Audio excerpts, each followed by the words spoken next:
continuamos con Notimundo a la Carta.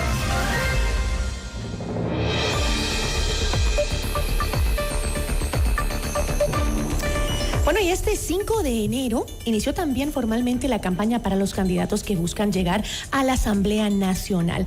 Esto pues en medio de la polémica de la necesidad o no de las licencias para los asambleístas que buscan la reelección. ¿ADN busca llegar a legislar y respetando las leyes actuales? Nuestra entrevista de hoy en Notimundo a la Carta. Nos acompaña a esta hora Andrés Castillo, él es candidato a la Asamblea por ADN, el partido de gobierno. Andrés, qué gusto. Hola, Gisela, buenas tardes. Gracias por la invitación. No, a usted muchísimas gracias. En el Coliseo Paladines Polo, en Guayaquil, pues se realizó la apertura de la campaña de los candidatos a la Asamblea de Acción Democrática Nacional. Lista 7, los candidatos asambleístas como Ferdinand Álvarez, Andrés Kushmer, las hermanas Paola y Lucía Jaramillo, arribaron al sitio. La primera dama, Lavinia Balbonesi, arribó al Coliseo en medio de una gran ovación del público. Unos 20 minutos después, los asambleístas pues fueron presentados uno a uno en la tarima.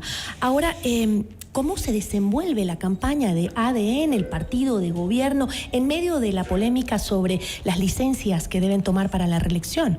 Bueno, hay dos formas de entender ese problema de las licencias, desde el punto de vista jurídico y desde el punto de vista político. Desde lo jurídico, a partir de la declaratoria de la muerte cruzada, se fueron dando una serie de procedimientos de carácter constitucional y legal, que fueron nuevos y nunca estuvieron reglados en el ordenamiento jurídico. Es decir, cuando se viene la muerte cruzada, nadie esperaba que eso suceda en el marco de el enjuiciamiento político al presidente Lasso. Usted recordará que estaba por votarse la destitución del presidente Lasso y él en esa madrugada graba la cadena nacional y llama a la muerte cruzada. A partir de ahí, se le hizo una serie de consultas a la Corte Constitucional, particularmente en temas como, por ejemplo, ese proceso electoral que concluía el periodo, ¿contabilizaba o no contabilizaba como una reelección de los asambleístas que estaban en funciones? La Corte dijo que no.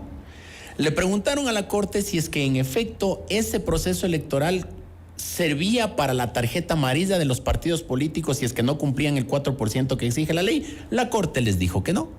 Le preguntaron si es que aquellos que resultaban electos ya se podía entender como una nueva reelección si es que volvían a participar. La Corte dijo que no. Es decir, existió ya precedentes en torno a cómo se iba a operar con respecto al proceso electoral y se entendía que era un proceso exclusivamente para concluir el periodo electoral del presidente Lasso. A ver, pero ¿usted considera entonces que ADN no está buscando huecos legales para no tener que ceder el poder en medio de las elecciones?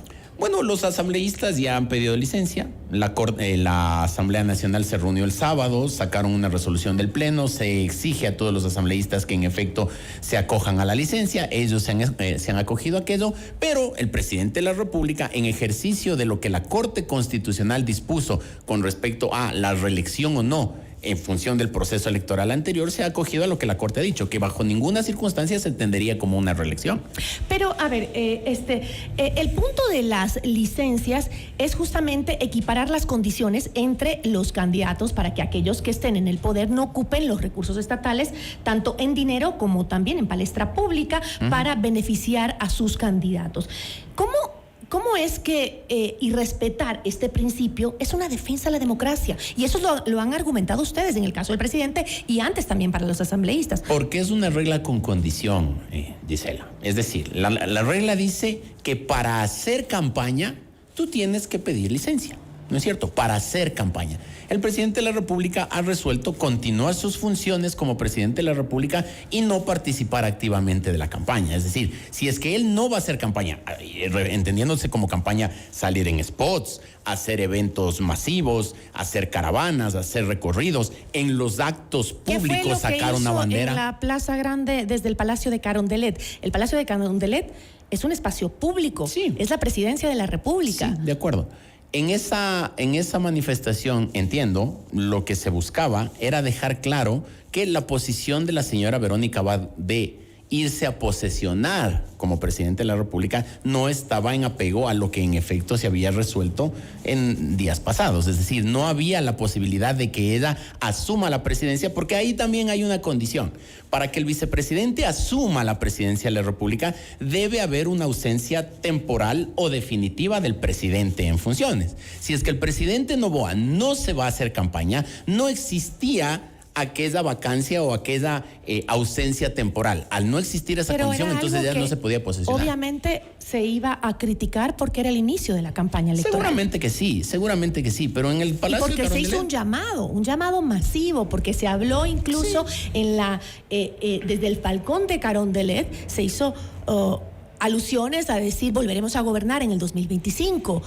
Lo que la norma dice, y en esto ya quiero ser muy agudo en el análisis, la norma lo que le prohíbe a un candidato es pedir el voto. ¿No es cierto? Bajo ninguna circunstancia el presidente Noboa pidió el voto. Ese fue un acto que no estaban con las banderas de ADN, no estuvo convocado desde las redes sociales del partido político y, vuelvo y repito, era una respuesta a la posición de la vicepresidenta de la República, en la que ella, a través de un video, anunciaba al país que desde el 5 de enero ella iba a ser la presidenta de la República. Pero vuelvo a insistir, las licencias busca equiparar las condiciones entre candidatos. No todos los candidatos pueden usar el balcón de Carondelet para hablar con sus simpatizantes. Totalmente de acuerdo, pero como le decía Gigi, esa regla se aplica cumpliendo una condición.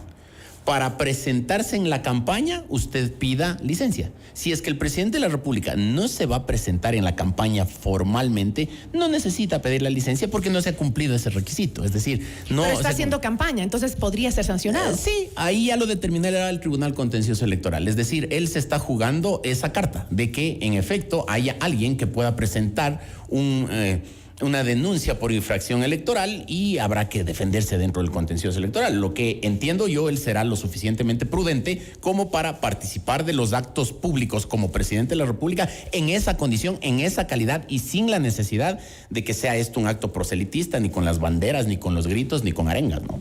Bueno, hablemos de las propuestas. Vamos. En el periodo legislativo saliente, desde ADN se propusieron temas que fueron muy polémicos para la ciudadanía, como el aumento de los impuestos, tanto el aumento del IVA como el impuesto a la comercialización de autos usados, generaron muchísima polémica. ¿Continuarán los legisladores de ADN promoviendo la política de aumento de recaudación tributaria a través del incremento de impuestos? Lo que se busca desde la Asamblea es respaldar la posición del presidente de la República. En el momento en el que estaba viviendo el país, 2 meses después del ataque a TC Televisión, por ejemplo, en donde las arcas del Estado estaban tan raquíticas, sin los suficientes recursos como para poder enfrentar efectivamente a la mafia, era necesario un incremento de impuestos que evidencia además que no se estaba actuando en calidad de candidato. Porque un candidato no te sube impuestos. Un candidato calcula que ese tipo de medidas no son aceptadas dentro de la gente. Entonces, se hace el incremento del IVA como una ley económica urgente con el afán de ir recaudando más o menos $1.200 millones al año.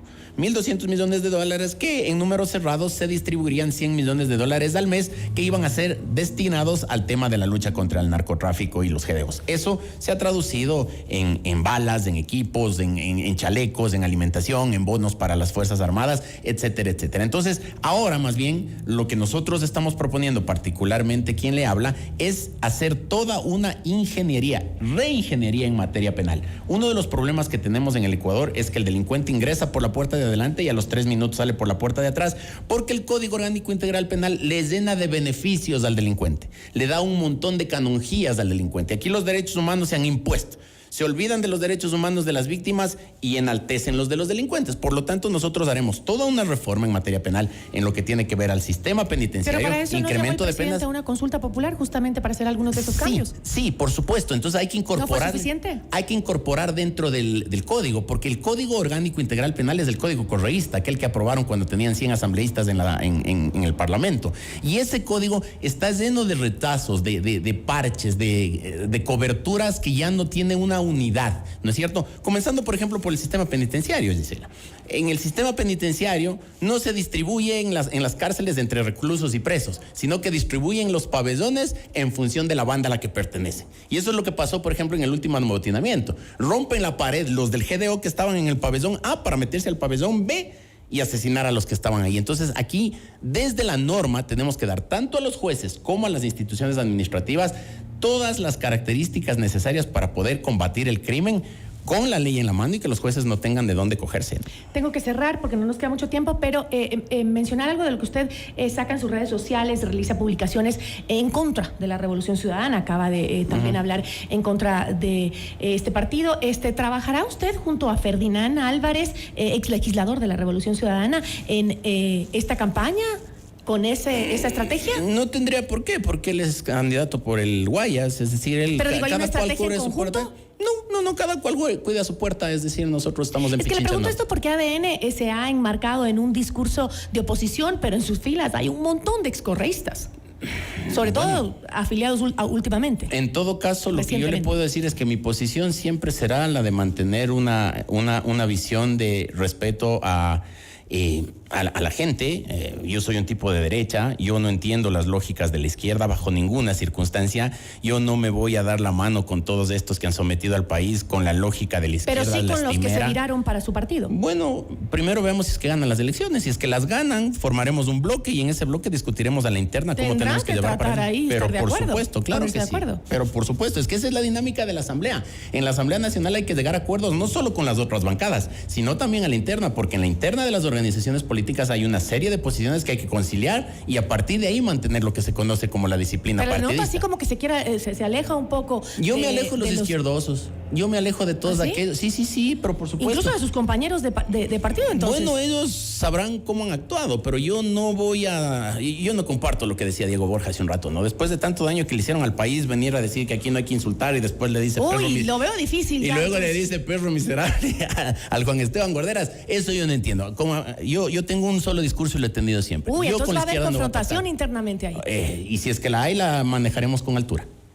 Me parece bien. Bueno, yo le agradezco muchísimo por habernos acompañado. Espero volverlo a tener por acá. Ojalá. Gracias por la invitación. A usted. Nos acompañó Andrés Castillo, candidato a la Asamblea por ADN. Notimundo a la carta.